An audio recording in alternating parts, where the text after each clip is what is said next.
Nu ką, vakar atlekiau iki Norvegijos. Darbą čia turiu 3 savaitėm kažkur. Nu tai va, darbelis pirmas. Reikia nužiebint va taip paprastus. Norvegas stalius stato rąstinius namus. Tai kad jam pagelbėt, aš nemažą laiką dirbu pas jį. Tai vis mane pasikviečia, kai jau reikia, pasitikė, pakviečia, duoda darbą. Uždarbis geras, yra kur gyvent, mašiną duoda. Tai va taip padirbi, važiuoji namo, tada vėl darbų tvarkaisi.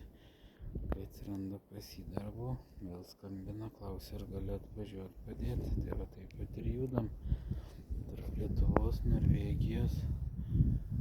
Nu tai va, šiandien tokį darbelį dirbsim. Rytoj jeigu duos kažką kitą, įdėsiu kažką kitą parodyti.